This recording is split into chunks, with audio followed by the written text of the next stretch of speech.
World War II allies are celebrating this week, but the United States has never joined in with the proper celebration of our own, and the victory was mostly accomplished because of us. Whether you like it or not, we came into that war and we won that war, and we had a lot of help from a lot of great people, a lot of great allies. But I think there would be nobody that would say that we were not the dominant force in that war, and we don't celebrate it. And I think that's a great disservice to the people that lost their lives and people that fought so hard in winning World War II, and also a separate victory day for World War I, and we're going to be doing that too. It was American tanks and ships and trucks and airplanes and service members that vanquished the enemy 80 years ago this week. Without America, the liberation would never have happened. And so we have to pay tribute and homage to those people that gave us victory. And we did something else that people don't talk about. We rebuilt the world. All of these countries that were destroyed, we helped them rebuild. And that's something that, for the most part, others did not do. So with this proclamation, we are hereby honoring the incredible sacrifice and heroism of millions of Americans who served in World War II, along with the unprecedented mobilization, home front that helped deliver this great triumph. All Americans should take pride in what these incredible patriots have achieved. So I just want to say happy Victory Day to all. So we are celebrating every year now. I can guarantee for 4 years, but I think after that we're going to have 2 Victory Days, World War I and World War II. This is World War II Victory Day. In the future, we're going to have a major celebration of each day. We're not going to have days off because we don't have enough days in the year. We have too many celebrations already. But we're going to have Victory Day and for World War I, World War II. And without us, those wars would not have been won. I think we can say that, would not have been won. And I think it's time that the United States starts taking credit for their achievements.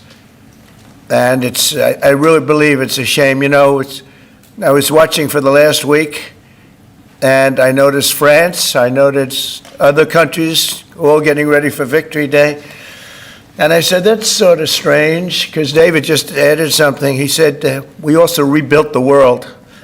And I didn't have that, and I should have that. That was a big factor. But I noticed all of the countries, Russia, having a big day tomorrow.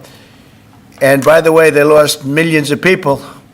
And they were absolutely a major factor. But there was no major factor like us. We won the war, and we won it with the help of others. But everybody was celebrating but the United States of America. And I said, you know, I think it's time that we start celebrating victory. And that's what we're doing. So now for the reason that we're here, but I asked David, would it be appropriate if I did that? He said, absolutely. That's a big thing that we're doing on your swearing in, very big thing. But now for the real reason, and a reason that I'm very proud of because he's been my friend for a long time. We're swearing in our next ambassador to the People's Republic of China. What timing, David, what timing? Only you could have picked this timing. It's your fault. I picked him a long time ago, but it just happened to come due on a pretty important date. But our friend David Perdue, Senator David Perdue, joining David this afternoon are his incredible wife Bonnie, who's been at his side for a long time, their sons David and Blake, their daughter-in-law Danielle and daughter-in-law Charlotte, and their grandsons David, Hudson, and Jack. That's a beautiful family. Congratulations. I didn't think you had it in you, David. That's really something. That's pretty amazing. Look at that. Our new ambassador brings to this position a lifetime of experience at the highest levels of business and politics, and he is at the highest level. Over 4 decades in business, he rose to lead several major American corporations, including as the president and CEO of the footwear giant Reebok, where he did very well. He did a great job. And later CEO of Dollar General. Likewise, he did a great job. David also lived and worked in Singapore and Hong Kong for several years, developing a wealth of experience negotiating and doing tremendous business deals for lots of different leaders that he worked with. Following his tremendous business success as an executive, David stepped forward to serve American government, and as we all know, in 2014, he was elected United States Senate in Georgia, and he was very popular, very respected from day one. He served on the Senate Foreign Relations Committee and was a tremendous partner to our administration during my first term. I dealt with him a lot, and he solved a lot of problems. Now I'm entrusting David to help manage one of America's most complex and consequential foreign relationships, and I know he'll do a fantastic job. As our lead diplomat in Beijing, David will work to promote American interests and stability in the Indo-Pacific, help stop the flood of Chinese fentanyl across our borders, which we have to do. We lost, I believe, 300,000 people last year. Seek fairness and reciprocity for the American worker, ensure the safety of our citizens overseas, and promote peace in the region and in the world. And I'm confident that he will do an exceptional job. He's an exceptional man, and make our country very proud and make our country very safe, too. So, David, I want to congratulate you. This is as big as it gets, and the timing is unbelievable, but it's time that we have somebody like this. This is a very, very extraordinary man, and you're going to do a fantastic job. And say hello to President Xi when you're over there, please, okay? Thank you very much. Marco, would you do the service? Thank you. You'll stand there and put your left hand and raise your right. Raise your right hand. All right. I state your name. I, David Perdue, Do solemnly swear do solemnly swear that I will support and defend that I will support and defend the Constitution of the United States the Constitution of the United States against all enemies, against all enemies, foreign and domestic, foreign and domestic, that I will bear true faith that I will bear true faith and allegiance and allegiance to the same, to the same, that I take this obligation freely that I take this obligation freely without any mental reservation without any mental reservation or purpose of evasion, or purpose of evasion, and that I will well and that I will well and faithfully discharge and faithfully discharge the duties of the office the duties of the office on which I am about to enter. in which I'm about to enter. So help me God. So help me God. Congratulations. Thank you. Mr. Mayor.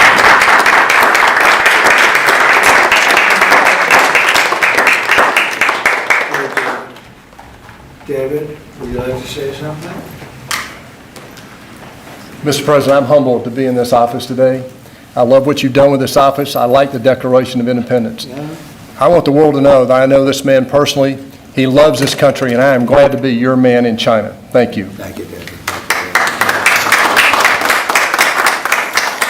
I think just for the sake of formality, here we go, David. Come on up. Come on up here, Bonnie. That's what it's all about, right? And now we send you on your way. Lots of luck. Yes, sir. We're right behind you, David. Look forward to seeing you over there, sir. Okay, have a good time. God bless Thank you. you. Congratulations, everybody. Congratulations. Any questions, please? Mr. President, the Treasury Secretary just told lawmakers that a tariff exemption for certain baby items like car seats is under consideration. Will you exempt some products that families rely on? I don't know. I'll think about it. I don't know. I really don't. I want to make it nice and simple. I'm not looking to have so many exemptions that nobody knows what it's doing. We have to make it very simple, but I'll take a look at it. Yep. Mr. President, there are rumblings in Washington that some House Republican moderates are opposed to defunding Planned Parenthood in this year's reconciliation package. What do you say to those members, and are you supportive of? Well, I don't know yet. I have to see, because you're just telling me that for the first time. We'll work something out. Mr. President, what are you hoping your representatives will get out of the talks in Switzerland on China? And secondly, what does China need to do on fentanyl specifically? What do you want to see them do? Well, they have to stop fentanyl from coming in. That'll be a very big part. And I had that understanding with President Xi before I left last time, and we had a deal, and he would have honored the deal. But when Biden came in, of course, nothing ever happened with him. He didn't know what the hell he was doing. But that would have saved a lot of lives. That election cost us a lot of lives, and a lot of heartache. The fact that we went through 4 years of misery, and you look at what's coming through the border, and the job of getting murderers out of our country. So many bad things happened. The wars. You wouldn't have October 7th. You wouldn't have Russia fighting with Ukraine. You wouldn't have had that disaster in Afghanistan. You wouldn't have had inflation. All these things would have not taken place. So sad to see what happened. Any other questions? Are your administration sending migrants to Libya? I don't know. You'll have to ask Homeland Security, please. Would you support sending migrants to Libya? Would you support President sending Vance migrants to said Libya? Russia was asking for too much to end the war. Given that, do you still have confidence that... When did he say that? Earlier this morning. Well, it's possible that he's right. He may know some things that, because I've been dealing with this and some other things, but we are getting to a point where some decisions are going to have to be made. I'm not happy about it. Okay. Just to follow up, sir, on the talks in Switzerland, what do you expect? What do you hope to come out of We'll those? see. I mean, look, we were losing $1 trillion a year. Now we're not losing anything, you know? That's the way I look at it. We were losing with China on trade $1 trillion a year. More, actually. 1.1. But let's say $1 trillion. You know what we're losing now? Nothing. That's not bad. Are you Are you planning a new ceasefire and hostage deal proposal for Israel and Hamas before you head over to the region next week? Where? In Gaza. In Gaza.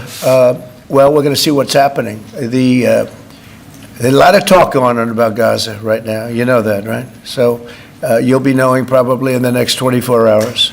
Are you taking diplomatic actions between the war in India and Pakistan? What's your position? Oh, it's so terrible. My position is I get along with both. I know both very well, and I want to see them work it out. I want to see them stop.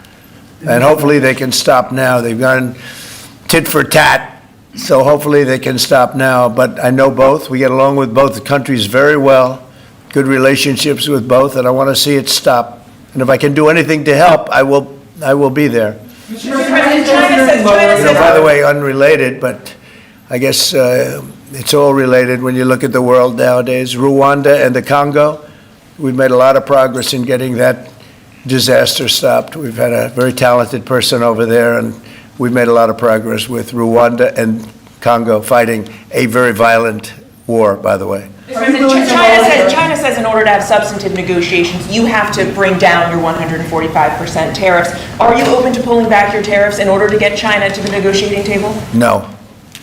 Mr. President, Senator Tillis has come out against Ed Martin as U.S. Attorney. Do you have any response to that? Well, it's disappointing because, I know Eddie's very talented. Crime is down in Washington, D.C. Street crime, violent crime by 25%.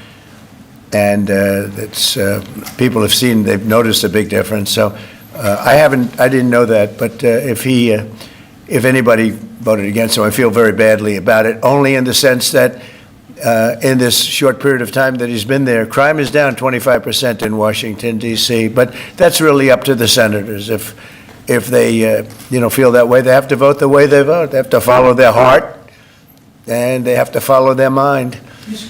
President, referring to the Persian Gulf as the Arabian Gulf, are you going to make that announcement on your They're going to ask me about that when I get there, and I'll have to make a decision. So you haven't made a decision I yet? don't want to hurt anybody's feelings. I don't know if feelings are going to be hurt. Why have a case right over here? It's called Gulf of America, and I guess a lot of people get ideas from us. But the Gulf of America was something I thought should have been named a long time ago. I'm going to be given a briefing on that. It was just done. And I'll make a decision. Is it the U.S. position that Iran can have an enrichment program as long as it doesn't reach a weapons? We haven't made that decision yet. We will, but we haven't made that decision yet. President? China said the U.S. initiated the trade talks this weekend and that its position hasn't changed. Are you still confident you can reach a deal with China?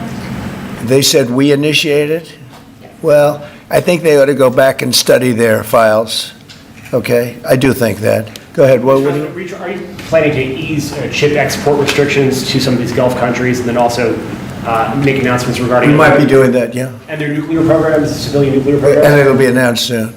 And you're to help them develop some nuclear power? Well, we're going to take a look. We're going to take a look. But, we had really a very good, as you know, we had a very good outcome with the Houthis, and we honor their word. I mean, they made a commitment, and we dealt with other countries that were close to them and their surrogates, and we honor all of their words. We'll see what happens, but I think, I believe that hopefully that's over with, and they'll leave the ships alone, just leave those ships alone. But so we do. We take their word for it. It was, we hit them very hard. They had a great capacity to withstand punishment. They took tremendous punishment. And, you could say there's a lot of bravery there. It was amazing what they took. But we honor their commitment and their word. They gave us their word that they wouldn't be shooting ships anymore, and we honor that. I want to thank you all for being here. I want to congratulate David Perdue and his family. He's going to be really an incredible ambassador to China. I have no doubt about it. And we're going to work together very closely. Thank you all very much. Thank you. Thank you, guys. Right out, everybody. Thank you. Thanks, everybody. Let's go. Fellas, come on over here. I want to thank you. Thanks, guys. Thank you, guys. Thank you. Thank you. Just take this and then. Come on over here. This guy's he's the best guy. He's really good. You know what?